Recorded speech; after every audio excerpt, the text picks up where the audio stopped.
Hello, good afternoon, everyone. Thank you very much for joining us. It's Andy Sherritt here from IT Health. I'm just going to give a couple more minutes for people to join. I can see we've got some of you, but I can also see there's a number of people still trying to connect. So thanks for those of you that are already here, but just give us another minute and we'll start the broadcast proper.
Hello again, everyone. It's Andy Sherritt here again from IT Health. Right, I think we'll make a start. I can see there are still some people joining, but kind of got a little bit of housekeeping and introductions to do at the start anyway, before we sort of start on the content fully.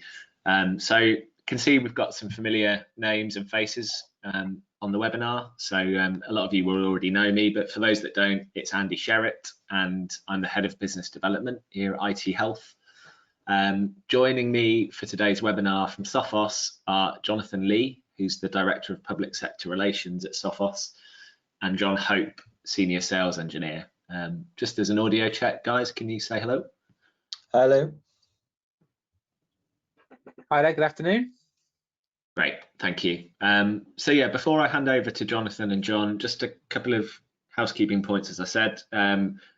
As usual, we're recording today's session, so that will be made available to you all after the session's finished, and you can use that and obviously circulate with any colleagues that weren't able to attend.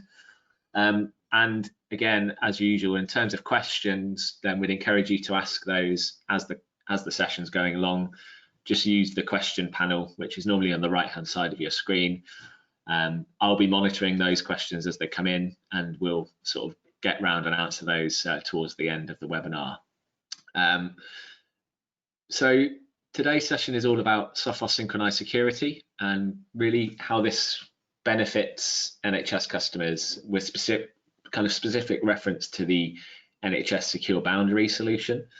So hopefully that's going to be an interesting topic for you all, and this is part of a series of webinars which IT Health and Sophos are running jointly. So I'll let you know about the remaining ones of those at the end of the session. But for now, I'll hand you over to Jonathan Lee and we can make a start. Thank you. Thank you very much, Andy. So yeah, as Andy said, Jonathan Lee here, too many Johns and Jonathans, but Jonathan Lee first.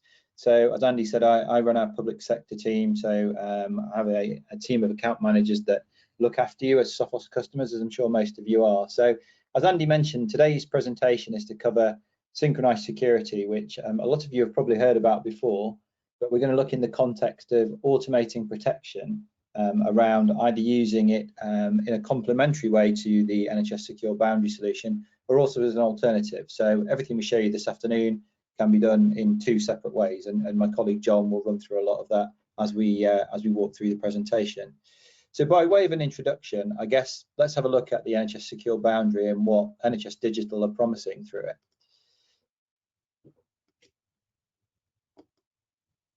So in all of the publicity that they've sent out, they talk about visibility, intelligence, and compliance. So visibility meaning increased visibility of network traffic, so that you can look for what applications are traversing the network and identify malicious content within that encrypted traffic that they're seeing. They talk about intelligence, so being able to have quicker responses across the NHS if there's an outbreak.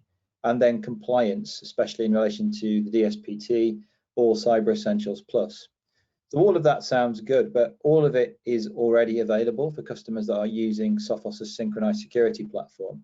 And we'll talk about what Synchronized Security is in a minute. But you'll see that visibility, intelligence, and compliance looks very similar to Sophos' visibility, efficiency, and response, which is what we talk about when we talk about our Synchronized Security platform. The visibility to be able to see what's going on across your network, wherever the entry point is, be it a firewall, be it an endpoint, be it a mobile device. Efficiency of management and protection, so fewer consoles, so less things for you to do, and one version of the truth, again, which we'll come to in a little while. And then response, through that visibility and that efficiency, be able to spot things that need you to respond and giving you contextual information around that so you know what you're looking for. So let's first of all take a look at what we think today's problem is and what yesterday's problem is, but in the context of your house. So when you're thinking about the NHS Secure Boundary, are we answering today's problems is the question that I would pose. So if you think about it from your house's point of view, if you wanted to buy a lot of these things, a doorbell so somebody knew someone was at the front door, maybe seeing what's going on outside your environment, so neighborhood watch. Maybe you need a new thermostat, so buying one of those in isolation is something you might consider. Carbon monoxide detectors, smoke detectors, lighting to switch on and off to keep you secure. All of these things kind of have a security implication, but would you now think about buying those things as individual products, none of which are aware of what each other are doing? Or would you take advantage of something like the Nest system here in the Google Home system, where all of these things can talk to each other and give you one version of the truth? So for example, someone rings your doorbell, you get notified on your mobile phone, you get notified on a dashboard, the Google Home Hub there. Someone walks onto your drive, you see them on your CCTV cameras. If you have a carbon monoxide leak, it can tell your thermostat and switch the heating off, for example, and you can control your smart lighting as well. So you get the idea. The sort of automation that we see in today's smart home is something that we're very used to and something that a lot of us have implemented and considered because it's very easy to implement and also very easy to manage through one dashboard. So why then should we see things in a different way when it comes to cybersecurity? So we'd advocate a systematic approach to security, so a set of things working together as part of an interconnecting network. All of these different devices, be it a mobile device, be it a server, be it an endpoint, etc. You get the idea, all working together to keep you secure in the same way that the Nest system does. And why is that important? Well, in today's world, attacks don't really just fit into one little silo. You've got waves of attacks which might start with a phishing email. So we've seen a lot of this around the COVID pandemic, for example, which are trying to get you to click on something to steal credentials, so thereby getting to the end user at the endpoint, and then therefore the ultimate goal being to steal your data, attack the server, or create a ransomware attack. So none of these things are, protected against from a kind of an individual silo level. You've got to look at this as a bigger picture thing across your organization and across different threat attack vectors. So really you need to think about security right from your mobile devices, your endpoints, and the firewall together, rather than these things in isolation. So from a point of view of the layers of protection that we're talking about here, that you need as part of your cybersecurity arsenal, we've got the firewall, we've got the endpoint, we've got the server, mobile, email, whether it be NHS Mail or your own email system, your wireless network, what data is encrypted, and also your web filtering. So all of these things within this systematic approach to security could, if you were not using Sophos, could be done independently, but you'd have lots and lots of different consoles. So through using Sophos Synchronized Security, you can join all of these things together and make sure that they're all aware of what each other are doing and then take action in an automated way to keep you more secure. So it really does have the ability to transform the way that you protect your NHS organization. And I say transform, that's because we know that there aren't many of you to your users by way of a ratio. There aren't many IT staff to users compared to, for example, a bank. So really having fewer consoles is really important.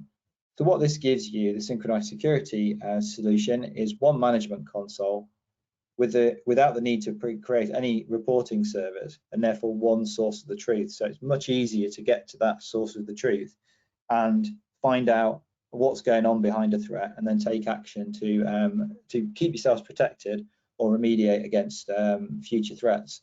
The other thing from a point of view of the NHS Secure Boundary is it doesn't cover what I call the Wizard of Oz problem. So east-west traffic, be it the Wicked Witch of the West or the East, it doesn't cover that. It's only north-south, internet or HSCN traffic. So again, Sophos can be used to protect against threats that go inside your network to the data center or to other sites that you trust. So there's lots of places that the Sophos solution can fit, and some really key compelling user cases that John will go through. I mentioned one console, and this is Sophos Central. So many of you will use this already for your antivirus solution.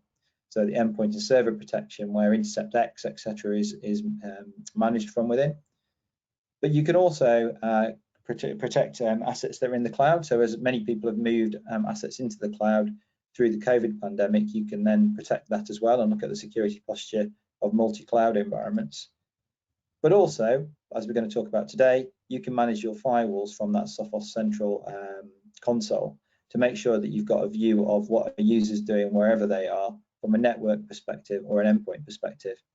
And last but not least, if you've got your own non-NHS mail environment, be it Office 365 or on-premise Exchange, you can also manage your email from there as well. So that one management console is unique to Sophos across the whole cybersecurity range. And John will explain how this can be used either with or without the NHS Digital Secure Boundary service.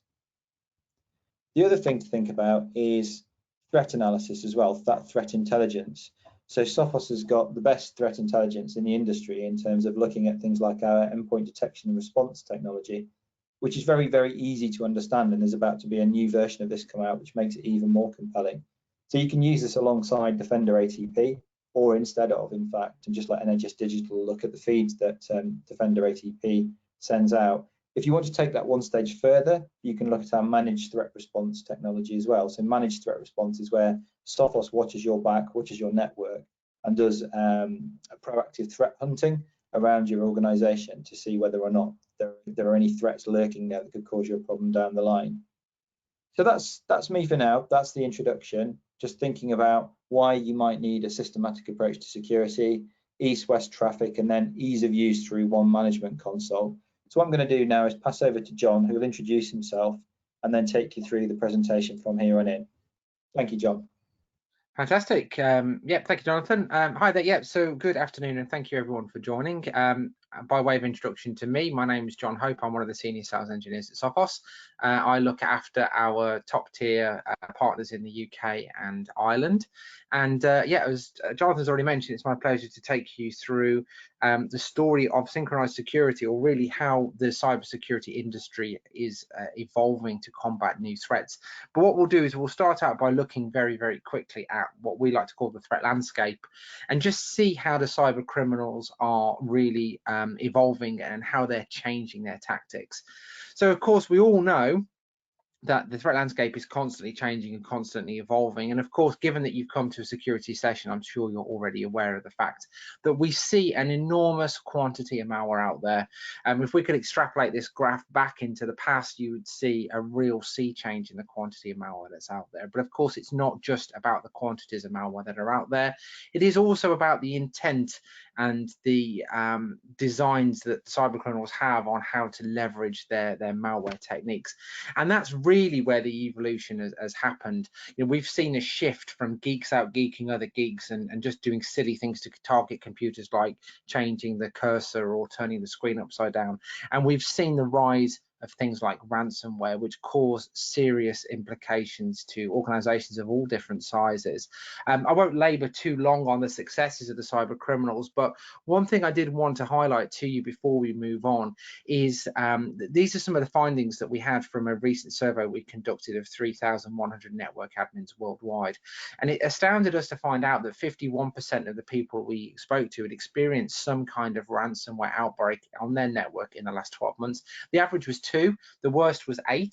But overall, 51% of organizations hit by ransomware. The really telling and interesting thing is that of those organizations, 90% of them actually had endpoint technologies that were installed, correctly configured and up to date. So even though they were doing the right things, 73% of those attacks actually landed and obviously resulted in some kind of encryption. And then perhaps most tellingly as well, 20% of those target organizations, they couldn't tell us exactly where that attack came from, and they weren't obviously therefore able to learn any lessons from that attack. They weren't able to learn, where that attack came from and how to defend themselves better in the future. So that really paints a pretty bleak picture of how cybersecurity looks today. And you might be wondering, well, why does the situation look so bad? And the prime reason for this sort of woeful picture is really down to a sheer numbers game. It's the sheer quantity of malware that we see every single day. So in Sophos Labs, on an average day, we see about 450,000 new and unique malware samples. And interestingly, 75% of those malware strains are only ever seen once in one organization. So we are living now in an age where malware is almost like a single-use weapon.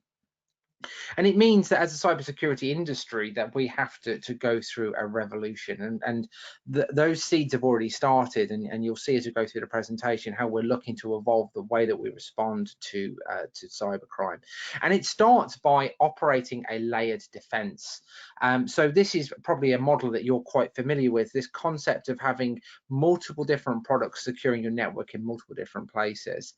And what this allows us to do is really look at the cyber kill chain. So this is basically the set of processes that any would-be cybercriminal needs to go through if they're going to land an attack. And like any chain, if we can break one of these links, then we stand a pretty good chance of fending off the attack and breaking that whole cycle.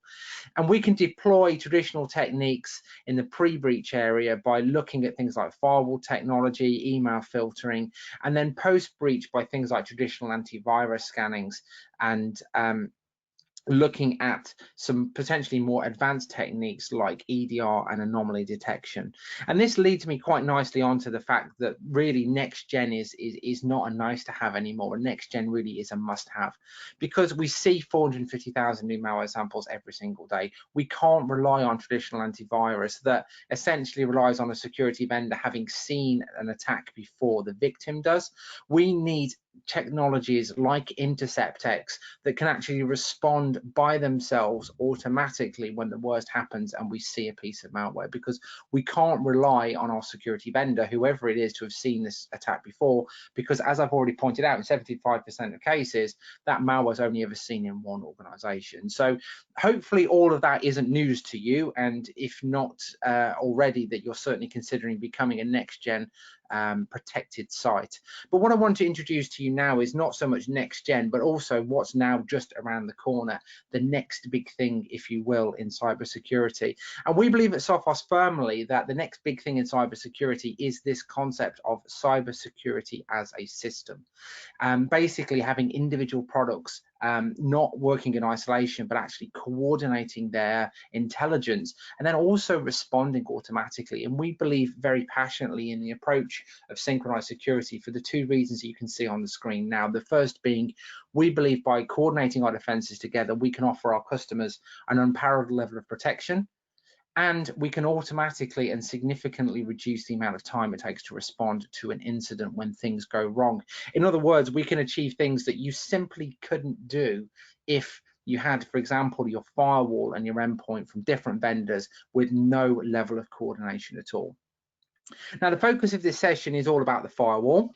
So we're going to look at the firewall in a little bit more detail and how it fits into this idea of synchronized security.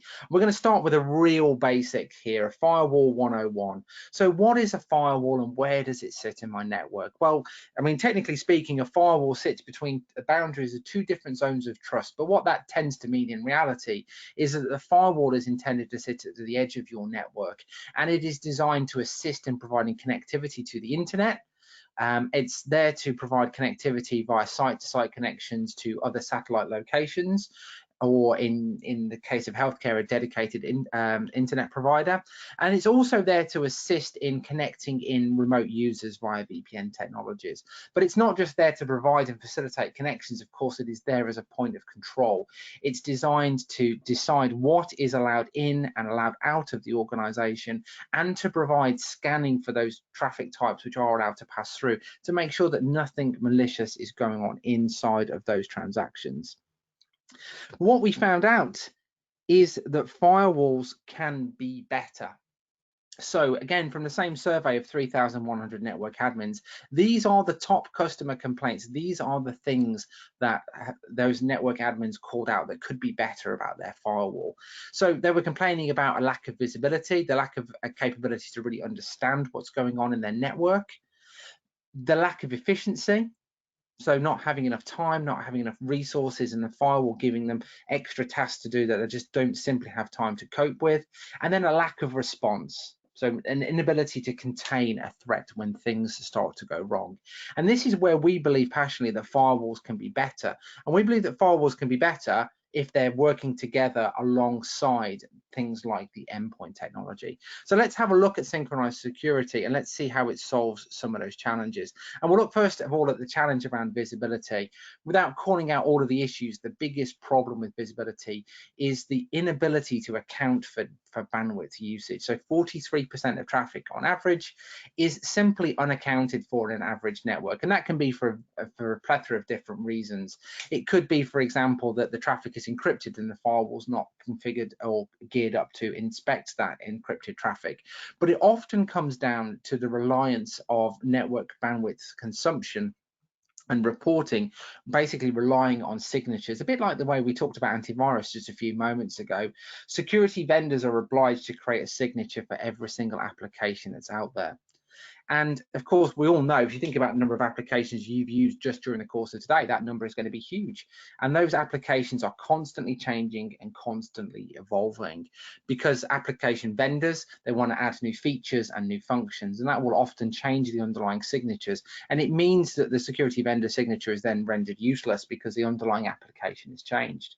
And that's, of course, assuming as well, by the way, that our application vendors want to play ball.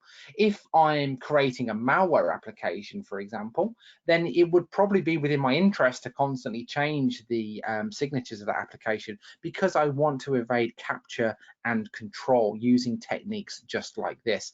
And this is effectively one of the biggest Achilles heels when it comes to control of a network and the control of the traffic, is simply not being able to account for what application we've actually got in play. Now, this is where synchronized security can really help, because every time a Sophos protected endpoint launches an application and it goes through to the firewall, it will first of all try and inspect that application and match it to a signature of an application that it already knows about, which is exactly the same way that all the other vendors work. But the really big difference here is, if we can't find a match, in other words, we've got an unknown application on our hands, then the firewall can use synchronized security to automatically go back to the endpoint and actually ask that endpoint for more information. Because the endpoint launched that traffic, it's going to intrinsically know really useful information about that application. For example, what is the name of the application, what is the path of that application, and often what is the underlying nature of that application itself. All of that is useful information that we can pass back to the firewall, and then the firewall can report on that. But more importantly, you can start to build some controls around that. So what we have on our hands is a really elegant solution to the application control problem. And what I'll do now is just show you very quickly a demo of this actually happening in anger. Oops, sorry, press the wrong button there.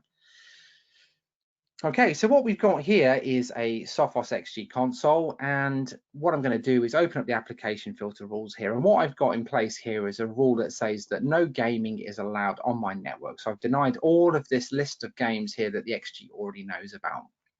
And what I've done is pinned that to a firewall policy that all of my users and groups are subject to. So in other words, what we shouldn't see on this network is any kind of gaming going on. Now, just before I carry on with this, I'm just going to, a bit like a magician doing a magic trick, I guess, I'm just going to show you there's nothing up my sleeve here. So here's an application that we've already learned today, but you'll see that it has nothing at all to do with gaming. So I've not cheated, I've not pre-changed trained this XG in any way, shape or form. So what I'm going to do now is I'm going to play a game. I'm going to launch this application, which is called Hedge Wars, and I'm going to play a game. So what I'm going to do is open up a chat room, and because I'm a sales engineer, I don't actually have any friends in the real world. So what I'm going to do instead is invite some of these virtual opponents into my room, and then we're going to play a game. So off we go. Don't worry, I'm not going to bore you with the gameplay for too long because frankly it isn't stellar. But what I'm doing here is just creating enough network traffic that the XG firewall can see it. So now if we refresh, we can see that we've discovered a new game here called Hedge Wars. And if I'm an admin outside of this process, I can very quickly Google Hedge Wars and find out what it is. And I can see in this case that it's a game, and I found that on one of my endpoints, which is a bit concerning because as a network admin, I don't want to see games on my network at all. So what I'm going to do is reclassify that as a game. And I'm going to save that down. And from now on, any traffic that's associated to this particular application signature is going to be subject to all the rules around gaming. So if we go back to our game and we go and play it again, we're going to see a slightly different result this time. So once I start using the online elements of this game, this is where things now start to go a bit wrong. If I try and create a room, for example, what I can't do here is I can't drag any opponents into my room because the underlying network traffic required to do that is now being blocked by the firewall. And you can see down here, it's grayed out. I can't launch my game. Now, if we go back to the XG firewall, you can actually see those packets being dropped. So if we go to the logs and reports, and specifically the application was, oh, by the way, there's Hedge Wars crashing in the background.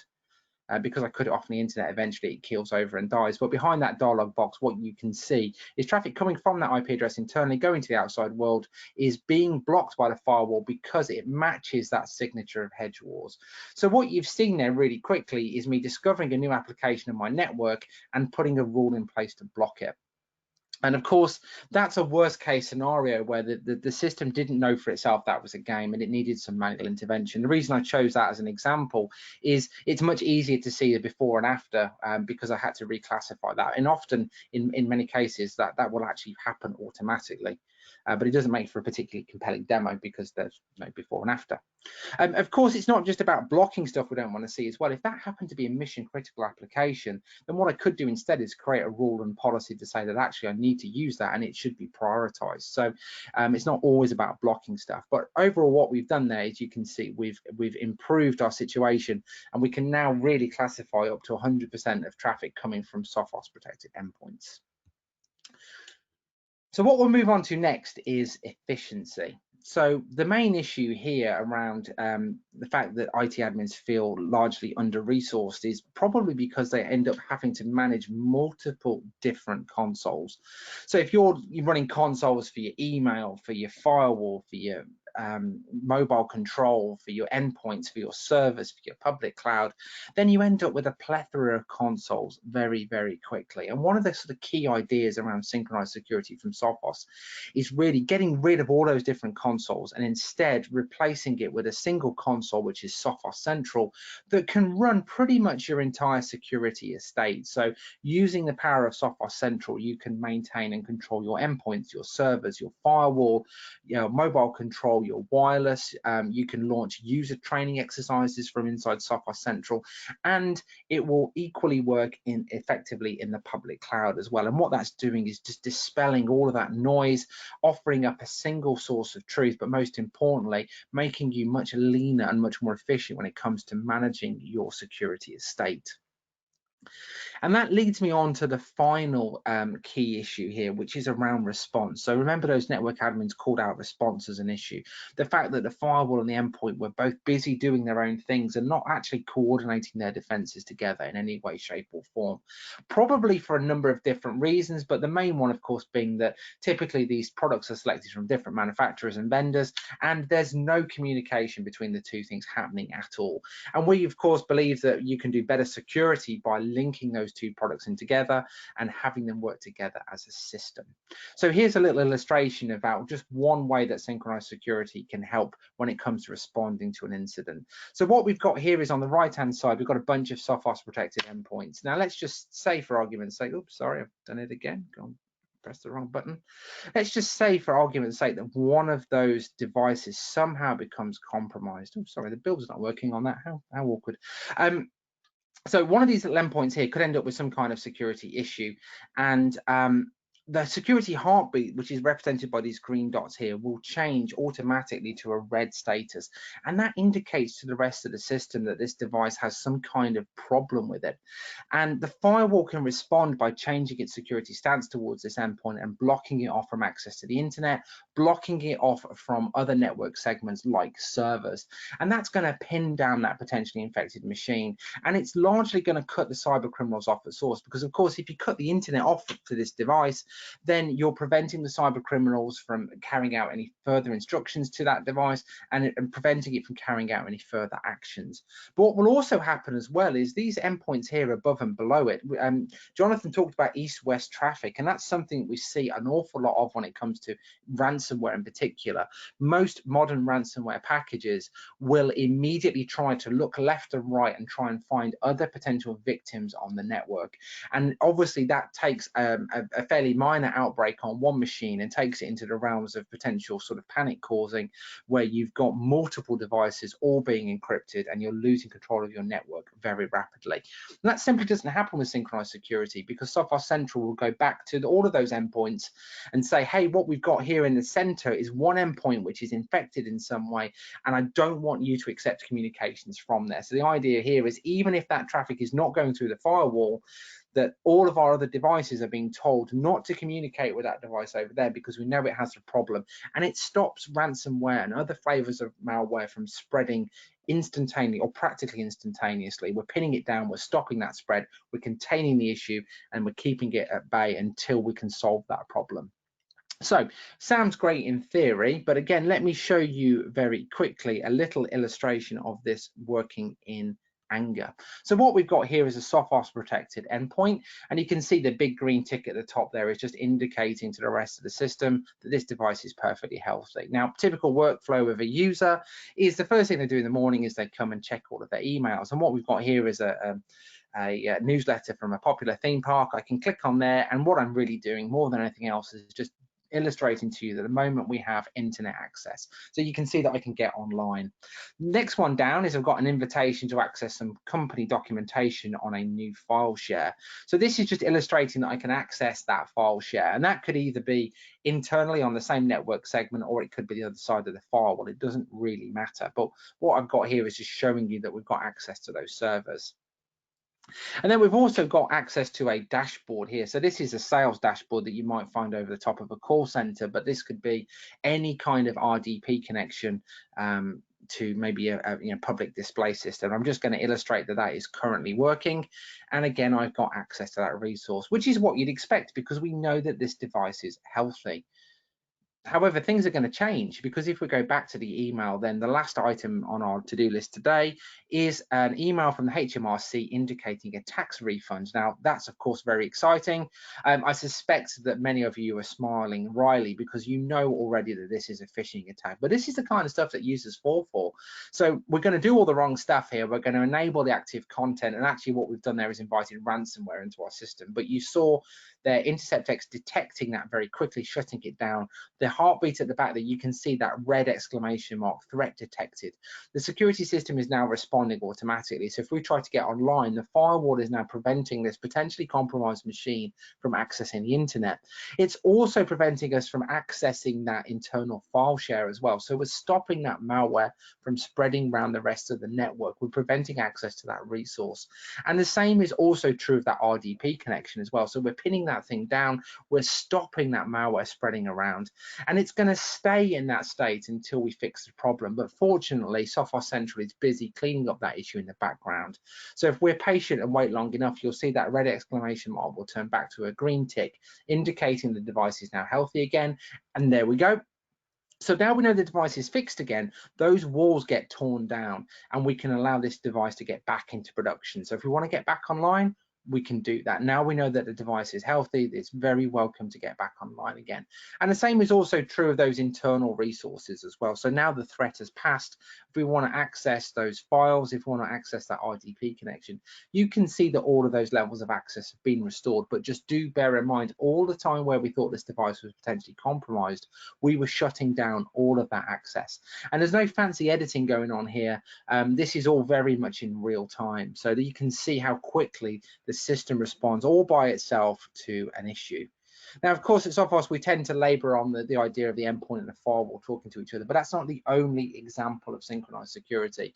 So, for example, you could have your mobile devices covered by Sophos and have your Sophos-enabled wireless network isolate devices that are non-compliant, whether it be because they've been jailbroken or rooted, because they don't have appropriate password locks on them, or because there's actually malware running on that device. And it's also true as well of Sophos protected endpoints. So if you decide not to have a Sophos firewall, but you have got a Sophos Wi-Fi enabled network, then again, we can read the security heartbeats on our wireless access points and isolate devices if we see malware on the device. So that's the quick tour around some of the demonstrations. If I was lucky enough to be in your office, I might decide to grab the nearest whiteboard and do a little bit of a sketch. So I've transferred that into the digital medium, and I just want to just kind of refresh on the key advantages of the idea of synchronized security. So just remember, obviously, we saw issues around the threats here, and what we saw is that instead of taking what we reckon is about 3 hours worth of work trying to find an infected endpoint and clean it up and isolate it, all of that is happening in just 8 seconds. And we've also seen as well that we can use the visibility angle, we can use the coordination between the endpoint and the firewall to learn the applications, and we can take that 43% of traffic which is unclassified and bring it down to 0 using that synchronized application control capability. And then finally, of course, as well, we can see the efficiency saving. So we can see that obviously responding automatically to an incident is inherently more efficient than doing it manually, but we can also see the efficiency savings that you'd experience by running all of your security estate through that single dashboard. So hopefully that's a nice little refresher, a nice little reminder about the sort of key advantages of synchronized security. So I wanted to just wrap up this session by also enforcing the fact that the idea of synchronized security doesn't mean you've got to rip up your network and get rid of everything all in one go. You have got the opportunity to work with the existing infrastructure that you've got, and there are various different ways that you can enjoy the benefits of synchronized security without getting rid of everything wholesale. So if, for example, you're particularly wedded to the firewall choice that you've got, there's nothing to stop you installing the XG behind there and having it act effectively as a heartbeat controller, so listening for those security heartbeats, responding to incidents when they occur, but otherwise delegating all firewall responsibilities to whatever other product it is that you've got in place. The same is also true on the endpoint as well. If you're happy with your other endpoint technology, whatever it might be, then it is possible to install InterceptX on top of there. So InterceptX is our next generation protection product. It will generate security heartbeats, and it can share that information with the firewall and the rest of the Sophos ecosphere without necessarily having to replace the endpoint technology that you've got in place. So either way, you've got the opportunity to enjoy the benefits of synchronized security without necessarily getting rid of your entire infrastructure all in one go. So that wraps up what I wanted to show you. Now is a great time if you've got any questions that you would like to ask. If you just have a little look on the right hand side of your screen, there should be a little box there that says chat. So if you've got any questions that you would like to ask either myself, Jonathan, or Andy, then feel free to just drop a little question into that box, and we'll get to those in just a moment or two. So I'll give you guys just a second or two to type away. Okay, so there's one question which is in there already, and that is talking about security using different vendors. And I'll summarize the question, but essentially, am I better secured by having multiple different products, or am I risking my network in some way by having everything protected by one vendor? And that's a really good question, actually. It's one that comes up quite a lot in meetings. it's potentially, if I may be bold, it's potentially a slightly older way of thinking, and it really stems from a time when security relied on signatures, and in those cases sometimes one vendor might come up with a signature slightly quicker than another.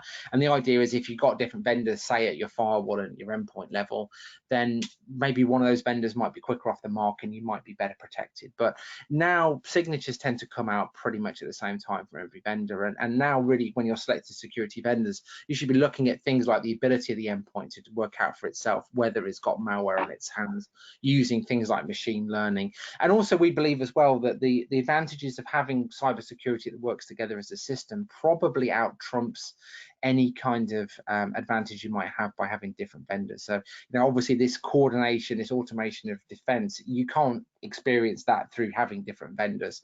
And the advantages that offers, we believe, outweighs any, like I said, perceived, let's say, security benefits by having multiple different products. Yeah, so I've waffled away there for quite a while on that question. Let me just have a look and see if there's any others.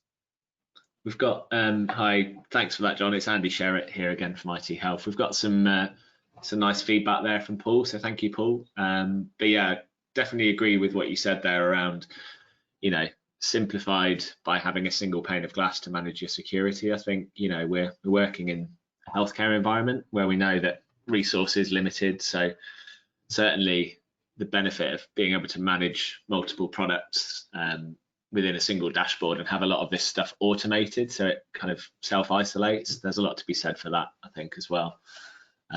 We've also got a question from David. Yeah, so we'll pick that up by email, David. Thanks for that. I think, John, if you don't mind flicking to the next slide, we've got some details of the next sessions. Sure thing. You should have control, but I'll gladly do that for you. Okay. Yeah, thank you. So yeah, these are the upcoming ones. We've got one in September on encryption, and then one final one of the series in October, which is around the legacy OSs. So if you haven't already had invites, please use the survey after this webinar to request that, or if you've got any other questions or requests for follow-up information, then the survey is the best place for that, and we would encourage you to use that. And if I just go to the final slide, you can see we've got our contact details there. I think all of you on the webinar know us anyway, so you know where we are if you've got any questions, but we would be very grateful for your feedback in the survey, which immediately follows this webinar. But for now, John and John, thank you very much for that. You're very welcome. And thank you to all who attended again. We'll speak to you soon. Thank you. Bye-bye. Good afternoon, everybody. Thank you. Bye-bye. Thanks, and bye-bye now.